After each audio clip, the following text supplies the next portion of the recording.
Et je vais vous déposer un message avec rempli de sagesse.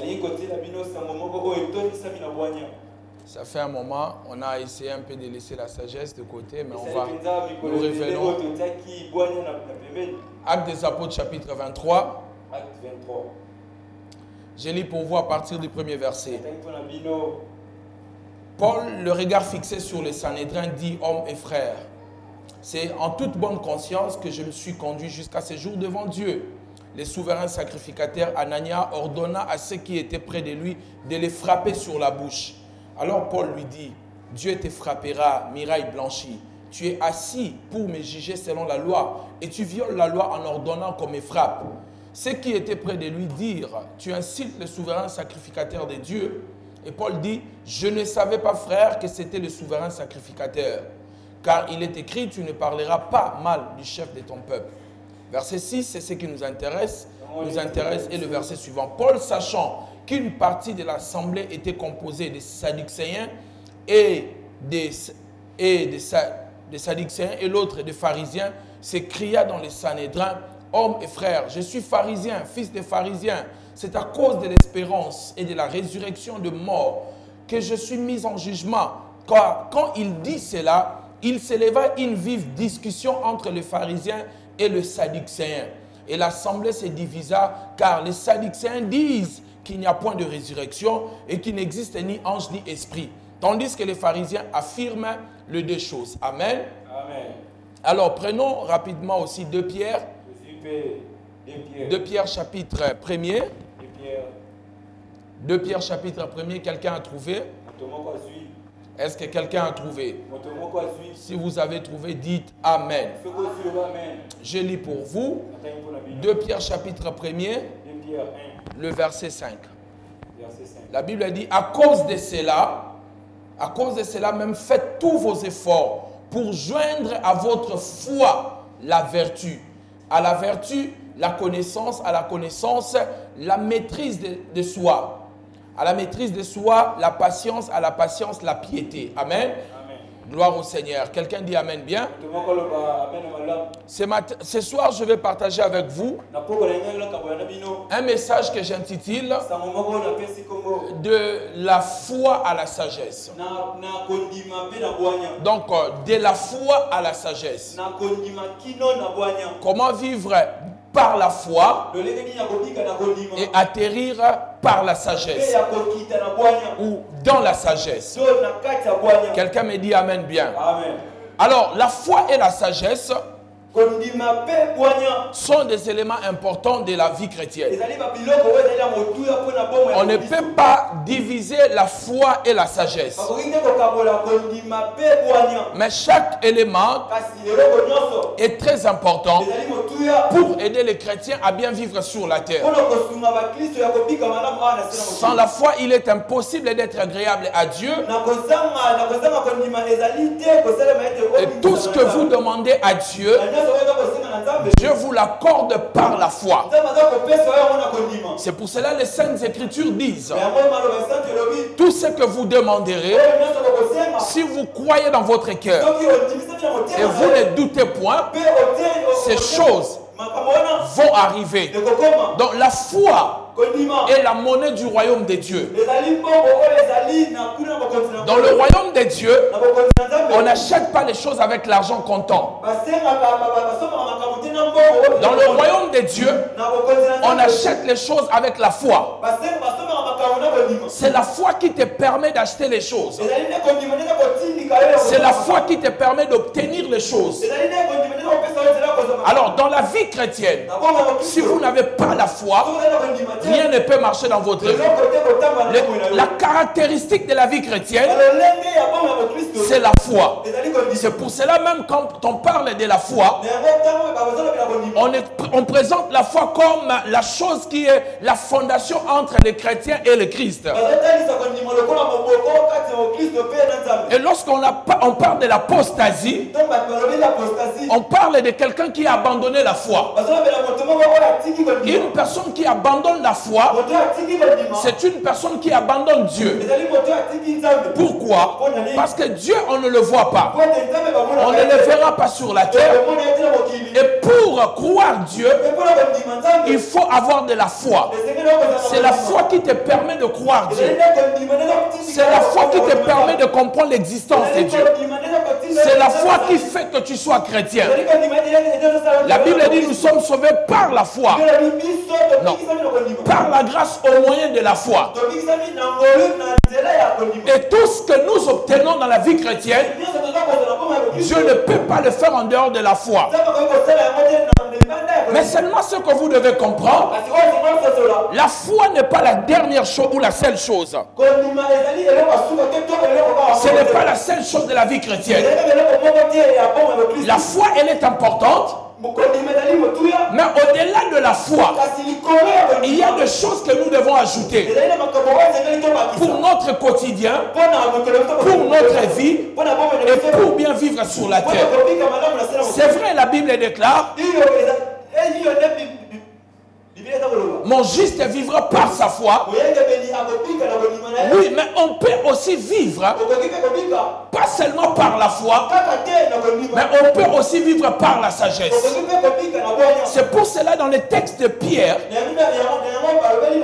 la Bible dit, au-delà de notre foi, nous devons ajouter certaines choses. C'est-à-dire que la foi en elle-même, ce n'est pas insuffisante. Mais non, je n'ai pas dit qu'elle n'est pas insuffisante, mais elle est complémentaire. On peut avoir la foi, elle est importante et fondamentale, mais il faut qu'elle soit complétée par d'autres choses. Et ici, Pierre a présenté toute une liste de choses. Et la liste que Pierre a présentée, moi je préfère l'englober et le mettre dans la sagesse. Là, dis après moi la sagesse. Je vais t'entendre bien, la sagesse. La sagesse. Le fait pour vous de commettre les mêmes erreurs, ça prouve que vous n'avez pas acquis de la sagesse. Quand une personne répète les mêmes bêtises, les mêmes erreurs, les mêmes fautes, ça prouve qu'il n'a pas encore acquis la sagesse. Donc elle doit encore travailler pour la sagesse. La sagesse, c'est la chose qui vous permet de ne plus commettre les erreurs que vous avez commises hier. Donc, en d'autres mots, lorsque vous commettez les mêmes erreurs, ou beaucoup d'erreurs sur la terre, ça prouve que vous n'avez pas évolué, vous n'avez pas fait grandir votre foi, votre sagesse, votre sagesse. Lorsque la sagesse grandit, on fait de moins d'erreurs sur la terre. Quand tu vois quelqu'un commettre plusieurs erreurs, les erreurs répétitives, ça prouve qu'elle n'a pas encore accumulé de la sagesse.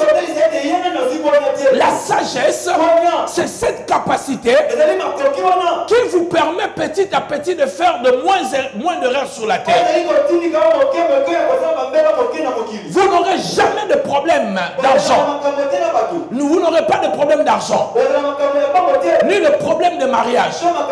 Tous les problèmes que nous avons, c'est parce que nous avons manqué la sagesse de gérer notre argent, la sagesse de parler à nos femmes, ou de gérer notre conflit du mariage. Tout ce que tu es en train de vivre comme souffrance, la plupart sont liés par manque de sagesse. Regardez bien ce qui t'est arrivé. C'est parce que tu avais manqué la sagesse. Tu as voulu parler dans un endroit où tu devais fermer la bouche. Tu as voulu agir dans un endroit où tu ne devais pas agir. Et ce manque de sagesse sagesse seront toujours les problèmes qui vont te conduire dans les problèmes. Quelqu'un me dit amen bien. Amen. Alors, maintenant, ce que vous devez savoir, pour aller un peu rapidement, je vous ai dit, la foi, ça vous permet de demander à Dieu les opportunités. La foi te permet d'avoir des opportunités auprès de Dieu. La foi te permet de prendre les choses spirituelles et manifester les promesses de Dieu. La foi, je vous ai dit ici, c'est la monnaie du royaume. On obtient tout dans le royaume de Dieu par la foi. Mais ce que nous obtenons par la foi, nous ne les gardons pas par la foi. Tout ce que nous obtenons par la foi, nous les gardons par la sagesse. La foi te permet d'obtenir les choses, les opportunités, l'argent, les relations, les biens matériels. Mais on ne garde pas les biens matériels par la foi. On ne garde pas les relations par la foi. On les garde par la sagesse. Par la foi, j'obtiens une femme. Mais je ne garde pas la femme par la foi. Je garde ma femme par la sagesse. Je lui parle bien. Je la traite bien. Je la respecte. C'est la sagesse. Mais si je le manque de respect, même si j'ai la foi, je peux détruire le mariage. Le mariage, on l'obtient par la foi, mais on le garde par la sagesse. Tout ce que vous obtenez par la foi, ce n'est pas la foi qui les garde. C'est la sagesse qui les garde. Alors l'apôtre Paul, ayant reçu la mission de Dieu, il était en train de prêcher. Dieu était en train de le protéger. Dieu était en train de le garder. Il est arrivé un moment, l'apôtre Paul est arrêté. Il doit être jugé. Il est en train d'être jugé dans la cour suprême des Juifs, qu'on appelait les Sanhédrins. Et pendant qu'on les jugeait, l'objectif de ces juges était de tuer Paul. Et Paul avait la foi. Mais il est arrivé devant une situation dont il s'est rendu compte. Ce n'est pas la foi qui va me sauver, mais c'est la sagesse qui va me sauver. Et la Bible dit, lorsqu'il est arrivé dans les Sanhédrins, tous les Sanhédrins, qui étaient composés de plus ou moins 71 juges, et les 71 juges, et tous étaient contre lui.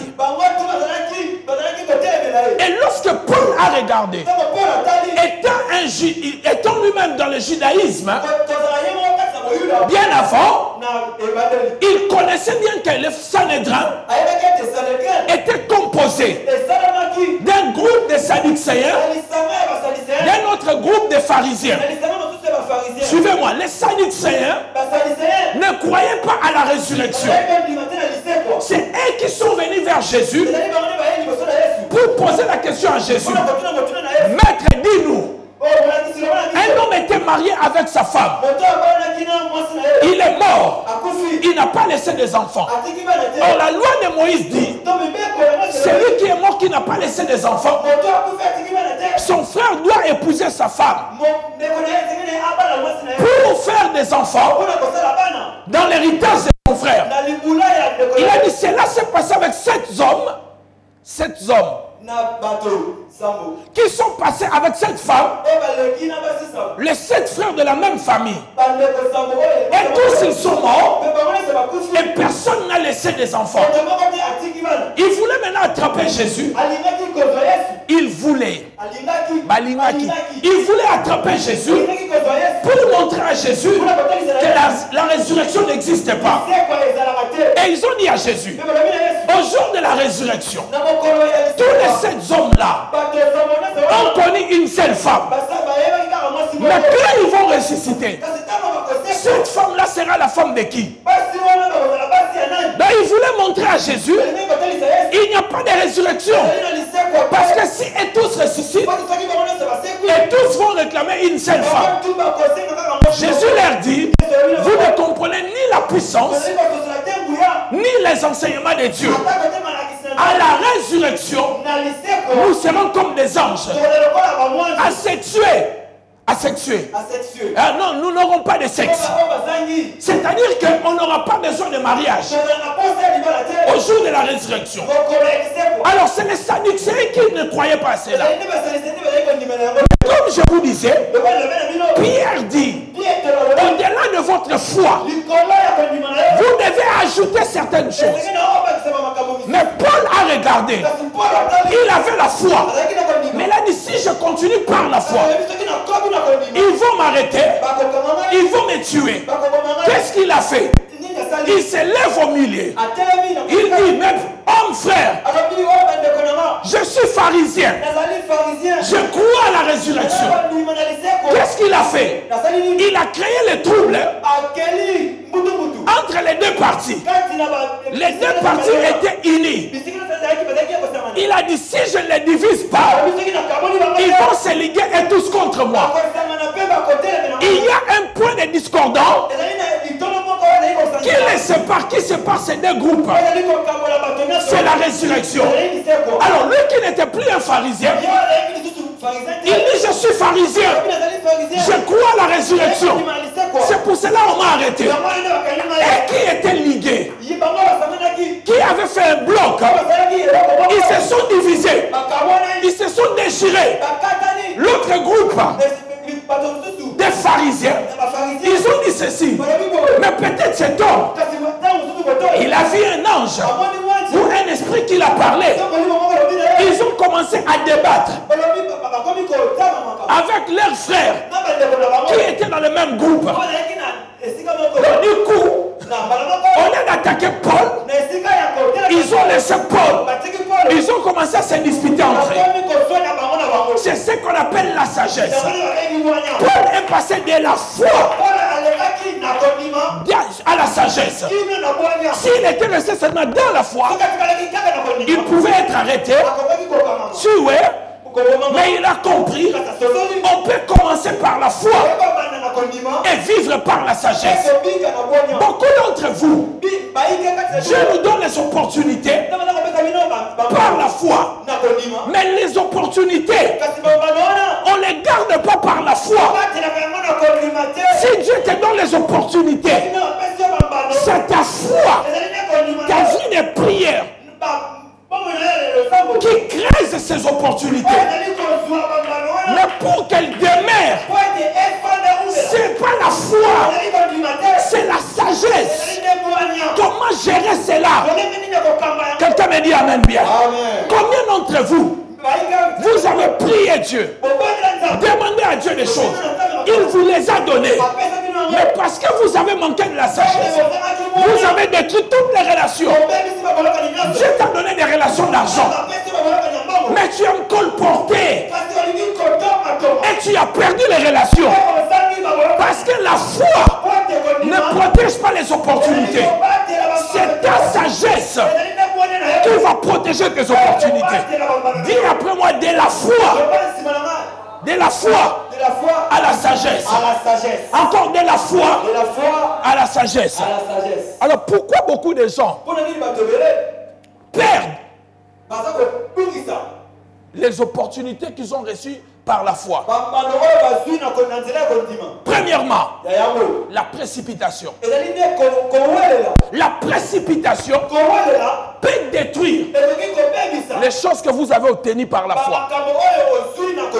La sagesse te rend patient. Beaucoup de gens ont brisé leur vie parce qu'ils étaient pressés. La précipitation, c'était l'ennemi de la sagesse. Lorsque vous lisez l'histoire de Mephibosheth, beaucoup de gens pensent qu'il était né boité. Il n'était pas né boité. Mais quand la guerre est arrivée, la Bible dit, celui qui les gardait, il a porté, il était en train de se précipiter. fuir. Et il est tombé avec Mephibosheth. Mephibosheth est devenu boiteux. Beaucoup de gens sont devenus des boiteux parce qu'ils étaient pressés dans la vie. Toutes les grandes choses se construisent dans les temps. Dieu a de l'expérience. Il n'aime plus que les choses commencent grandes. Parce que Adam, il a commencé grand et il a chaviré. Adam n'avait pas commencé bébé. Il n'avait pas commencé comme un bébé. Parce que personne n'allait élever Adam. Il a commencé déjà grand. Et Dieu a de l'expérience. Tout ce qui commence grand, ça peut se briser. C'est pour cela que Dieu a dit, celui qui est fidèle dans de petites choses, celui qui n'est pas pressé, qui sait construire de petites choses, je le confierai de grandes choses. Soyez patients. Les grandes choses commencent par de petites choses. Les voyages de 1000 km commencent par un pas. Si tu as déjà fait un pas, crois que tu vas arriver. Ne soyez pas pressés. Votre vie est comme un livre. Lorsque vous ouvrez un livre, des fois quand vous regardez la couverture, ça vous désintéresse. Tu laisses. Mais plus tu vas lire les livres, plus tu vas découvrir les secrets. Laissez Dieu vous construire. Page après page. Il faut être patient. La précipitation détruit tout ce que vous avez obtenu par la foi. Deuxièmement, manque de considération des opportunités que Dieu te donne. Quand vous ne considérez pas les opportunités que Dieu vous donne, ça va vous quitter pour passer entre les mains d'une autre personne. Dieu t'a donné un mariage. Est-ce que tu te vois comment tu parles à ton mari? Tu penses que tu es la seule femme qui existe dans ce monde? Est-ce que tu ne sais même pas ta meilleure copine apprécie ton mari? Combien elle dit au Dieu, si je pouvais avoir un homme comme cet homme? Quand toi tu l'insultes devant ta copine, quand tu dis vraiment quel genre d'homme moi j'ai épousé, cette femme est en train de dire, oh Dieu, donne-moi cet homme et je vais l'entretenir. Bien aimé, la considération des choses que Dieu te donne, ça peut faire durer la chose dans le temps. Regardez seulement les vêtements que tu ne considères plus. Qu'est-ce que tu fais de ces vêtements? Tu peux les jeter par terre. Tu peux même t'essuyer avec ça. Mais les vêtements que tu considères, tu les gardes très bien. Maintenant, pourquoi ça va durer dans le temps? Parce que tu les valorises. Tout ce que vous ne valorisez pas va s'éloigner de vous. Ça va se détruire. Les choses que tu respectes, c'est la chose qui va venir vers toi. Un enfant que tu frappes tous les jours, il va te détester et il va s'éloigner de toi. Une femme, un homme que tu insultes tous les jours, il va te détester. Apprenez à valoriser les opportunités, à considérer les opportunités. Ésaü, au jour d'aujourd'hui, lorsque j'ai dit le Dieu d'Abraham, après on dit quoi?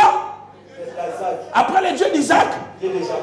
Alors vous savez qu'on allait dire le Dieu d'Abraham, le Dieu d'Isaac et le Dieu d'Ésaü.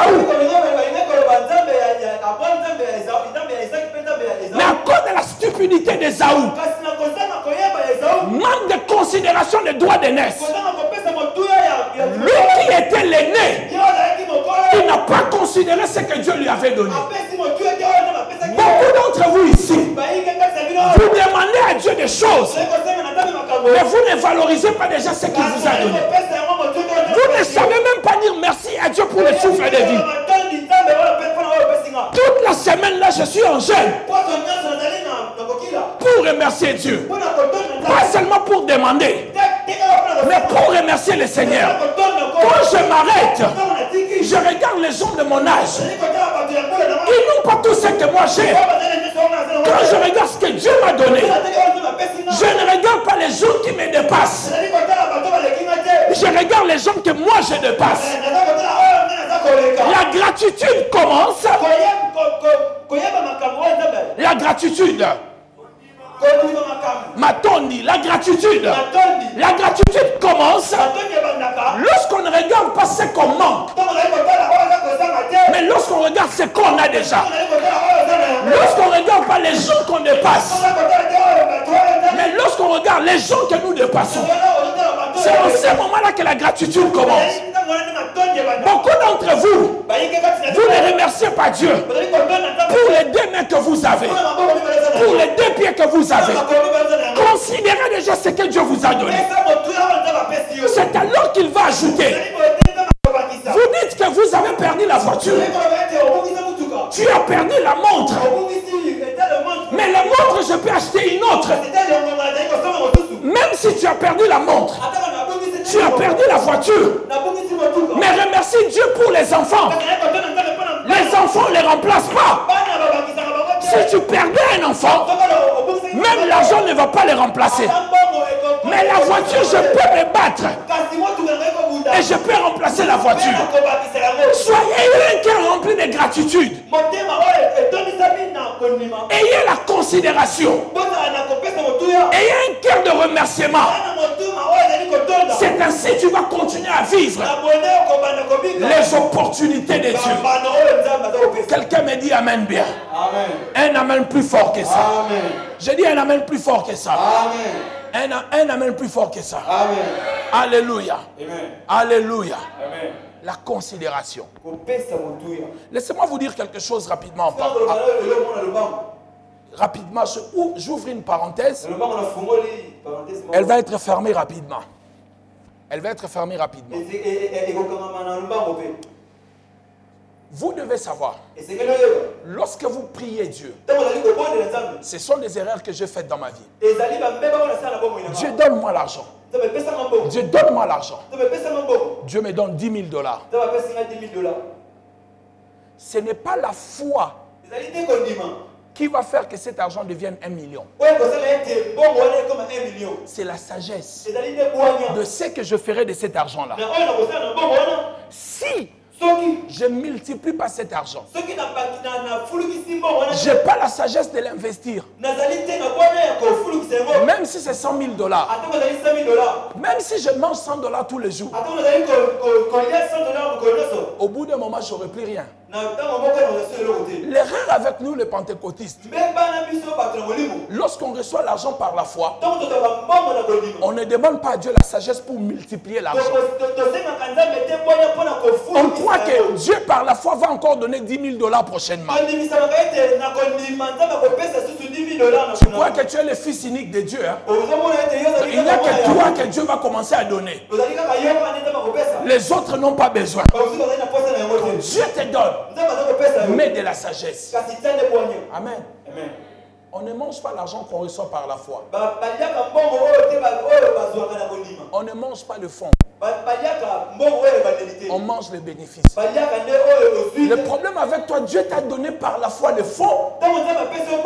Tu n'investis pas. $1000, ça ne deviendra jamais $100 000. Mais la sagesse. Mais de l'intelligence. Alléluia. Amen. Alléluia. Amen. Dis Amen. Amen. Je vais m'attarder un peu 5 minutes là. Il ne faut jamais dépenser ce que tu n'as pas. La pauvreté commence quand tu commences à dépenser ce que tu n'as pas. La pauvreté commence quand tu as une vie élevée par rapport à tes entrées. Combien tu fais entrer dans ta vie? Aussi longtemps tu n'as pas encore des entrées, tu es encore pauvre même si tu as $100 000. Amen. Avance, papa. Le 100 000 $ que tu as 100 000 $ n'est pas encore, cela ne constitue pas encore ton entrée. C'est le brut que tu as. Si tu ne les changes pas pour que ça puisse te faire entrer l'argent chaque mois, tu vas commencer à manger les 100 000 $ jusqu'à ce que tu n'auras plus rien. Mais quand cet argent devient un investissement, ça commence à te faire entrer de l'argent. Et c'est cet argent, tu vis avec cet argent-là. Pas le fonds, mais ce que ça produit. Est-ce que vous avez déjà remarqué? Plus tu as l'argent, c'est comme si ça ne suffit pas. Tu as déjà remarqué ça? Tu avais, quand tu gagnais 100 $, ça ne suffisait pas. Tu te disais, quand j'aurai 300, ça va aller. Maintenant, tu as 500, mais ça ne suffit pas. Vous savez pourquoi? Parce que ce n'est pas la foi, c'est la sagesse. Le problème avec toi, tu louais une maison de 50 $ et tu touchais 100 $. Quand le salaire est arrivé de 300, tu as commencé à louer une maison de 200. Fais augmenter le revenu, diminue les dépenses. Le problème avec vous, vos dépenses augmentent quand vos entrées augmentent aussi. Tu commences à gagner 300, tu commences à manger au restaurant. Tu ne veux plus manger à la maison. Ça ne va pas suffire. Donnez-moi un amen bien. Amen. Dis après moi la sagesse. La sagesse. Troisièmement, pourquoi les gens perdent les opportunités? Les projets surréalistes. Jésus a dit, qui d'entre vous s'il veut construire une maison ne s'assied pas d'abord pour calculer toutes ses dépenses, de peur que lorsqu'il va commencer, s'il n'achève pas, les gens vont se moquer de lui. Le danger avec nous, nous sommes trop surréalistes. J'ai parlé avec un pasteur. Bon, il est allé un peu très loin. Je peux comprendre parce qu'il traverse des moments difficiles. Il a dit, mon cher, la plupart des jeunes gens que tu vois là, qui ne comprennent pas le ministère, ils vont abandonner le ministère. Je lui ai dit, pourquoi? Il a dit, moi si je croyais à cet âge, j'allais déjà avoir un avion.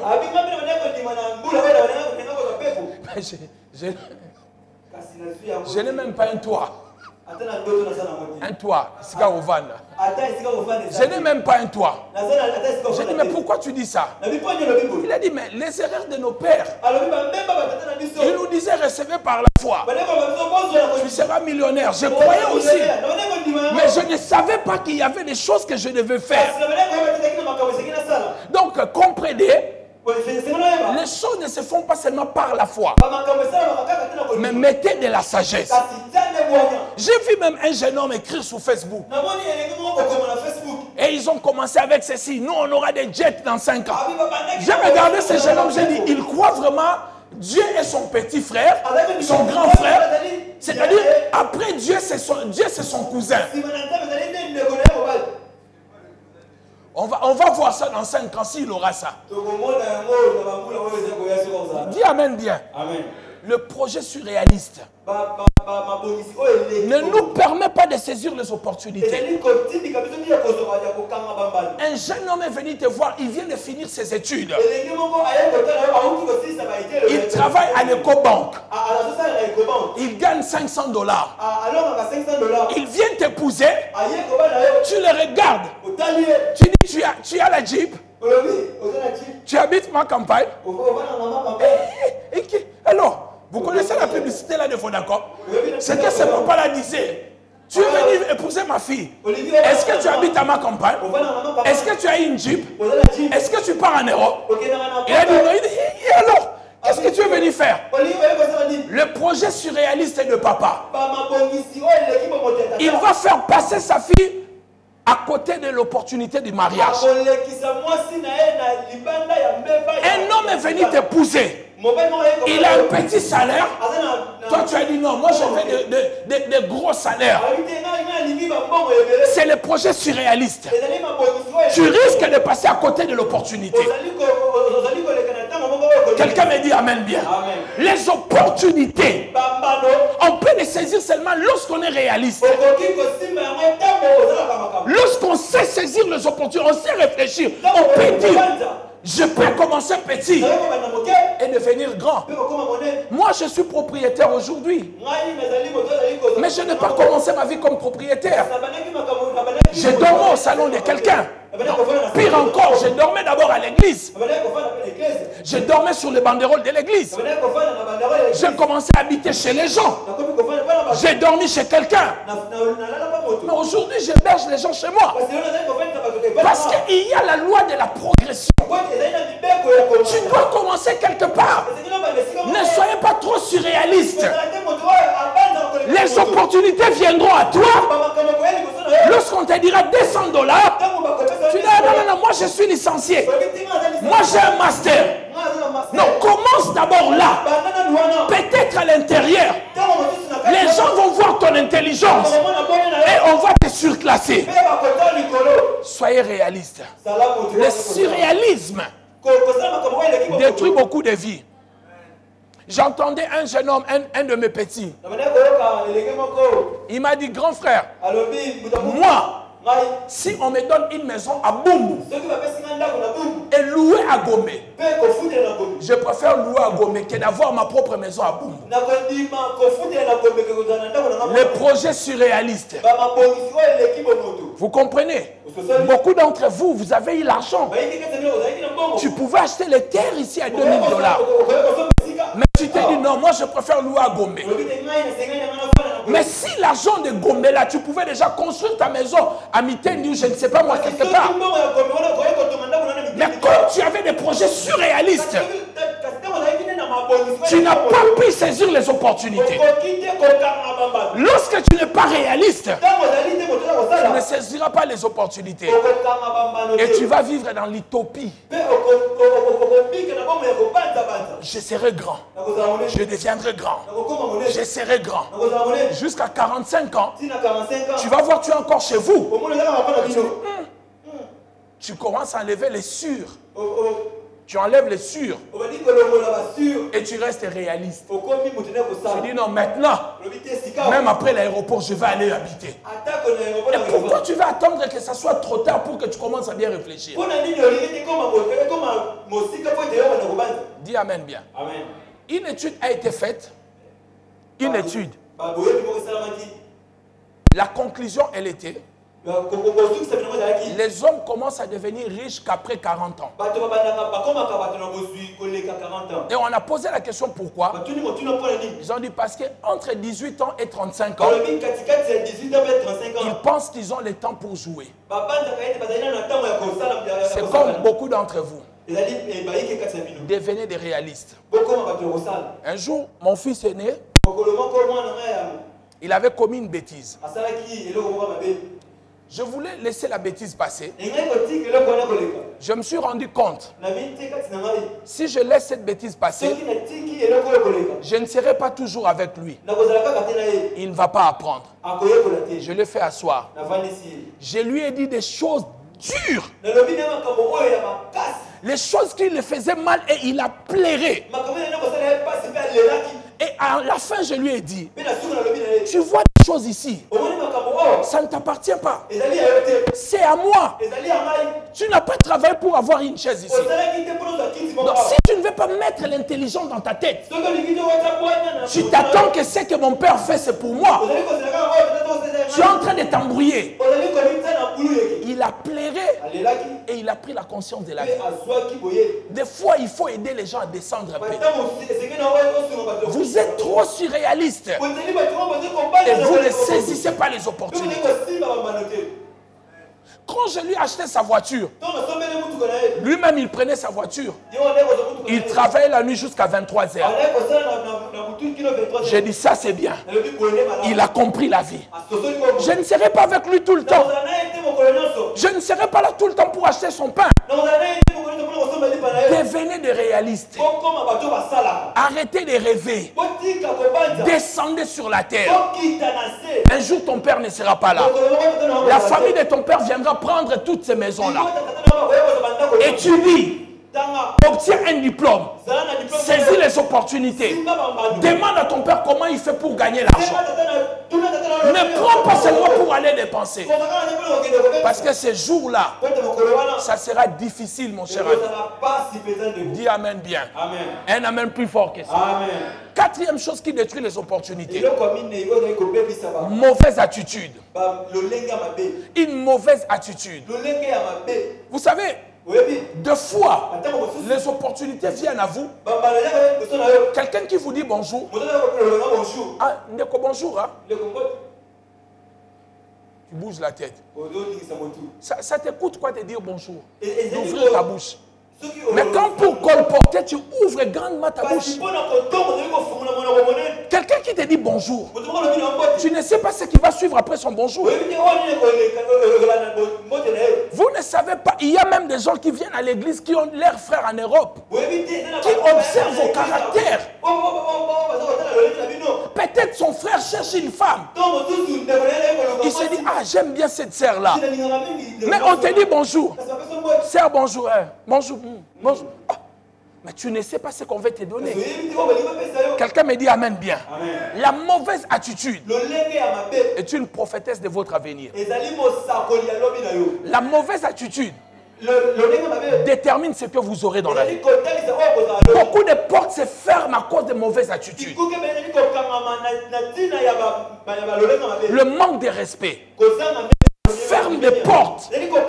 La mauvaise attitude, ça détruit les opportunités. Souriez toujours. Même quand tout va mal, souriez toujours. Parce que le jour où vous n'allez pas montrer votre sourire, toute l'église viendra à vous. Les gens vont dire, il est toujours souriant. Mais pourquoi aujourd'hui ne sourit pas? Mais si tu boudes tous les jours, même le jour où tu boudes, tu as un problème. Les gens vont, ah, il est toujours comme ça, laissez-le. Mais souriez. Les jours où tu viendras triste, les gens diront, mais qu'est-ce qu'il y a avec toi? Mais tu n'es pas comme ça. Toi, tu souris toujours. La bonne attitude. L'homme de ta vie est venu vers toi. Les visages comme un militaire. La coiffure, tu ne changes pas. La coiffure, tu ne changes pas. Tu te coiffes comme un homme. Et tu marches comme un homme. Ma soeur, alléluia. Amen. Les opportunités vont te fuir. Soyez souriante. Tu es une femme. Sois tendre. Bouge un peu ton corps. Toi, tu marches comme un militaire. Et les opportunités vont te fuir. Parce que tu n'as pas une bonne attitude. Zig Ziglar a dit, ton altitude, ton altitude dépend de ton attitude. Si tu as une bonne attitude, ton altitude sera aussi bonne. Beaucoup de gens ne monteront jamais parce qu'ils n'ont pas une bonne attitude. Beaucoup de gens aiment le mariage, mais ils n'ont pas l'attitude de femme mariée. Les gens aimeraient être des patrons, mais ils n'ont pas l'attitude de patron. Le problème avec Dieu, il vous donne d'abord l'attitude et la chose vient après. Tu veux devenir une femme mariée, ayez déjà l'attitude d'une femme mariée. L'attitude révèle le vrai état que nous avons en nous. Cinquième mois, sixième ou cinquième mois? Cinquième mois l'avant-dernier. Manque de reconnaissance. Ça ferme les opportunités. Dis amen bien. Amen. Regardez par exemple, là si je disais par exemple, ne dis pas amen, c'est un exemple. Approche divinique. J'ai dit, Divinique, prends. S'il ne me dit pas merci, il a fermé l'opportunité. La faveur ne va plus couler. Ah, je vais dire, ah, ce garçon, il est comme ça. Et lui, il croit que c'est sa dette. Je lui donne, lui, il ne dit pas merci. Il a fermé l'opportunité. Maintenant, imaginez, tu vas t'agenouiller. Je lui donne cette approche. Je lui donne cet argent, il s'agenouille comme ça. Commence à me remercier. Vraiment, ça va vraiment m'aider. Qu'est-ce qui se passe? Je dis, ah, ce garçon, il est reconnaissant. Il laisse la porte des opportunités ouverte. Toi, les gens te donnent l'argent. Tu regardes. Ah, vraiment. Ah. J'ai fait ça à mon propre frère. À l'époque, je venais de l'Europe, je venais très souvent à Kinshasa. Bon, d'habitude, avant de rentrer, on donne toujours les vêtements à la famille. Alors, je donne des vêtements à mon frère. Je lui donne aussi un peu d'argent. Je me suis souvenu que quelqu'un m'avait demandé 10 $. Et j'étais en train de partir à l'aéroport. J'ai dit à mon frère, dans les 80 ou 100 $ que je t'ai laissé, tu peux enlever 10 $ et donner à quelqu'un. Vous savez ce que mon frère a fait?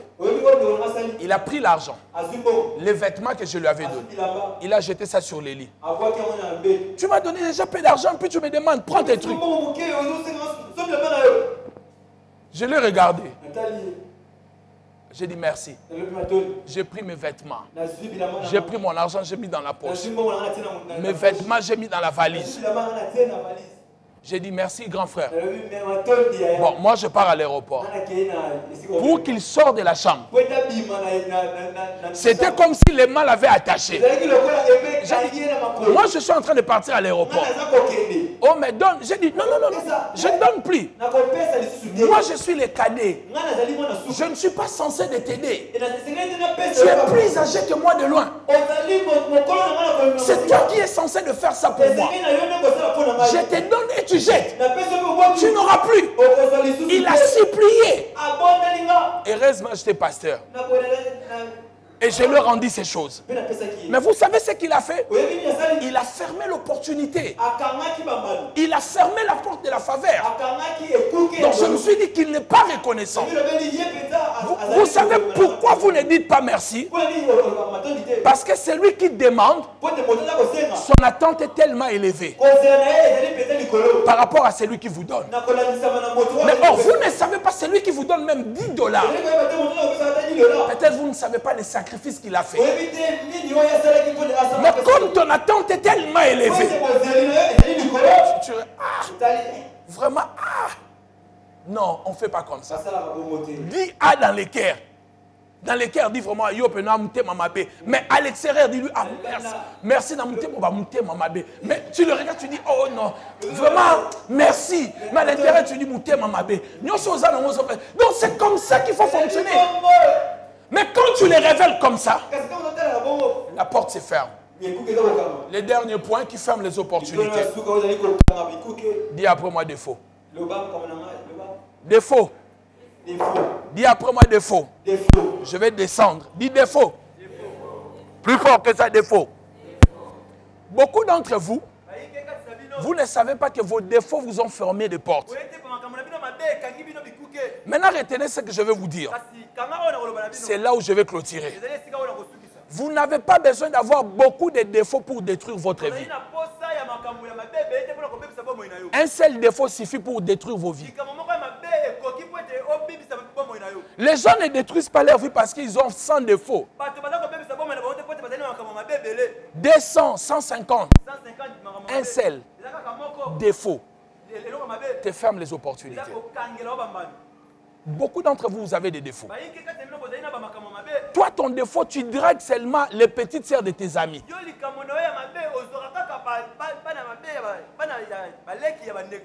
C'est un défaut pour toi. Et ça tout détruit dans ta vie, ces défauts-là. Donc, c'est-à-dire, toi, ton défaut, c'est la dette. Quand tu viens prêter de l'argent, il n'y a pas un saint comme Jean-Baptiste, tu es plus que Jean-Baptiste. Papa, demain, je te paye ton argent. Demain, sans faute. Moi, je suis honnête. On te donne l'argent 6 mois aujourd'hui. Quand on te demande, amène-moi au tribunal. Mais le problème, c'est que vous ne savez pas, demain, vous aurez encore besoin d'argent. Tu ne viendras pas chez lui. Mais lui, il dira déjà aux gens, tu as un défaut. Tu ne payes pas de dettes. Un seul défaut, ferme les opportunités. Combien de défauts? Quel est le défaut qui te dépasse, qui détruit tes relations? La mauvaise bouche. Quand tu parles à quelqu'un, mais je suis étonné, il y a même des gens qui disent, moi, toi tu joues avec moi, moi je dis seulement un mot, tu vas déchirer tes vêtements. Et donc tu veux qu'on te donne un diplôme pour ça? Ah, bon, prends un diplôme de mauvaise bouche. Ça va tout détruire dans ta vie. On ne joue pas avec les défauts. Les défauts est un ennemi des opportunités. Tu n'as pas besoin d'en avoir 10. Un seul, il faut le combattre. Tout ce que tu as comme problème aujourd'hui, regardez bien, c'est dû à ton défaut. Le problème n'arrive pas par hasard dans ta vie. Quand les problèmes viennent, ils cherchent ton défaut. Dès qu'ils voient ton défaut, le problème entre par là. Tu avais l'argent. Défaut, tu n'écoutais pas. Tu avais une seule femme. Dès que tu as eu l'argent, tu as eu plusieurs femmes. Mais bien aimé, l'argent, beaucoup de gens n'auront pas l'argent parce qu'ils n'ont pas encore la maîtrise d'argent. L'argent crée des dépenses. L'argent crée des désirs. Un pasteur est venu confesser un jour, il m'a dit, papa, je crois que l'argent est un démon. J'ai dit non, l'argent n'est pas un démon. Il a dit, l'argent est un démon. J'ai dit non, l'argent n'est pas un démon. Il a dit, mais pourquoi l'argent est un démon? Il dit, la première fois, Dieu m'a donné plus de 10 000 $. Je suis sorti avec 3 filles les mêmes jours. Je lui ai dit non, l'argent n'est pas un problème. Tu n'as pas contrôlé les désirs que l'argent t'a donné. L'argent crée des désirs. Vous voyez tel que vous êtes là, si vous avez un peu du riz et le poulet à la maison, tu as la pensée de manger là-bas. Mais si on te donne 500 $ maintenant, cette nourriture-là ne sera plus bonne. Le désir de manger l'intaba va naître. Le désir d'aller sur Victoire, acheter 2 Vitalo, appeler 4 frères, on va manger. Est-ce que c'est vrai ou c'est faux? Parce que l'argent crée les désirs en vous. Et maintenant, tu vas chercher des magasins ouverts à Victoire pour acheter des vêtements. Tu n'attendras même pas demain. Parce que dès qu'il y a l'entrée d'argent, les désirs se créent en toi. Maintenant, quand tu ne domines pas les désirs, à chaque fois que l'argent viendra, tu le perdras. Parce que tu n'as pas maté les désirs. Voici quelques clés qui détruisent les opportunités. Au-delà de la foi, ajoutez de la sagesse. Tu veux bien gérer ta vie, pas seulement la foi. Mettez de la sagesse. Alléluia. Un jour, on avait reçu un garçon à Bruxelles chez nous, un frère, un ami. Alors, quand vous recevez des gens, en Europe, ce n'est pas comme ici. Hein. On a de l'eau chaude et c'est le gaz qui compte. Et lui, quand il entre dans la salle de bain, il commence à se laver. Là, quand ça coule, toi, tu comptes le gaz. Tu dis, mais c'est frère, depuis qu'il avait... Il peut se laver pendant 1 heure. Dis, mais la facture là viendra pas possible. En Europe, tout est calculé. Alors, qu'est-ce qu'on fait? Comme la salle de bain était avec la toilette, on venait frapper la porte. Coco. Hein? Coco. Je vais faire pipi. Ah, ok. J'ai fini. Il se lève rapidement, il sort. Et un jour, ma femme a dit, je vais le lui dire. Ma femme, elle était sans chaud. Hein? Ma femme a dit, je vais le lui dire. C'est trop. J'ai dit à ma femme, on lui a fait du bien. Il reste seulement 2 jours. Dans 2 jours, il va partir. Voici ce qu'on doit faire. Tu vas te taire. Et dans 2 jours, il va partir. Il ne reviendra plus. S'il nous appelle, on va trouver une excuse. Amen. Mais si tu parles maintenant, tous les biens qu'on a fait, à cause des 2 jours qui restent, tu vas détruire tous les biens. Et il va retenir que les reproches que tu vas faire. C'est ce qu'on appelle la sagesse. Mais on pouvait avoir la foi. Oh, mes frères, toi, c'est trop quand même, tu exagères. Et il oublie tout ce que vous avez fait du bien. La sagesse diminue le nombre des erreurs dans la vie. La sagesse ferme le porte des erreurs. La sagesse, c'est ce qui fait quand tu as l'argent. Tu vas d'abord prier Dieu, tu ne pars pas à victoire. Tu pries d'abord Dieu, tu dis Dieu, qu'est-ce que je dois faire avec cet argent? Alléluia. Dis après moi, la sagesse. Jacques a dit, celui qui manque la sagesse, qu'il demande à Dieu, et Dieu la donnera. Ce soir, je vous invite à prier avec moi et de demander à Dieu de la sagesse. Pas seulement la foi, mais aussi la sagesse. Tout ce que nous recevons par la foi, c'est la sagesse qui peut le faire perdurer. C'est la foi qui va garder ces choses. C'est la sagesse qui va garder ces choses. Le grand problème avec nous, nous n'avons pas compris l'impact de la sagesse. Dieu vient vers Salomon. Il dit Salomon, qu'est-ce que tu veux que je te donne? Salomon pouvait demander tout. La mort de ses ennemis. À l'époque, il y avait beaucoup de guerres. Il dit non, Dieu, donne-moi la sagesse pour diriger ton peuple. Et Dieu était étonné parce qu'il sait que l'humain ne demande pas la sagesse. Quand un homme arrive au point de demander à Dieu la sagesse, c'est qu'il devient mature dans sa vie. J'étais fougué comme beaucoup d'entre vous. Mon boulot agité. Mais quand j'ai compris la puissance de la sagesse, j'ai commencé à demander à Dieu la sagesse. Beaucoup de choses sont détruites dans ma vie. C'est difficile d'avoir un problème avec moi. Je sais comment gérer le problème. Et je sais fuir le problème. Une fois, je parlais encore avec ma femme. Ça fait plusieurs moments, plusieurs années. J'ai dit à ma femme, elle avait un problème avec quelqu'un. Je vais lui dire. Je n'ai pas apprécié son comportement. J'ai dit à ma femme, non. Voici ce qu'il faut faire. Comme tu vas voyager, voyage tranquillement. Quand tu vas rentrer, ne pars plus là-bas. Prends ta distance. La personne va comprendre. Au lieu de faire des échanges de paroles, elle va garder ces paroles-là. Continue à aller. Quand tu vas voyager, ça va te prendre 2 mois. Et quand tu vas revenir, tu changes la fréquentation. Donc tu l'évites sans problème. Donc elle avait le choix. Elle avait le choix plutôt. Merci. Elle avait le choix. Soit de créer un problème, soit de fermer la bouche et de gagner la bataille. Des fois, quand on ferme la bouche, on ne perd pas, mais on gagne beaucoup. Baissons nos têtes. Dis Père Céleste, au nom de Jésus, donne-moi la sagesse, comme je n'ai jamais connu avant.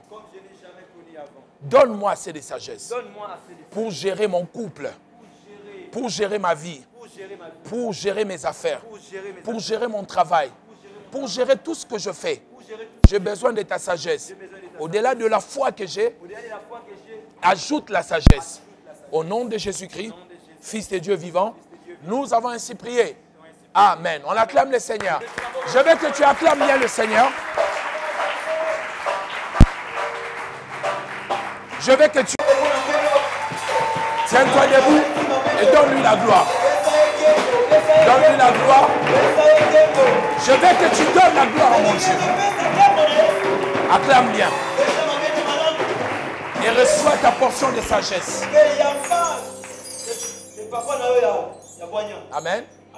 Vous pouvez vous rasseoir dans la présence.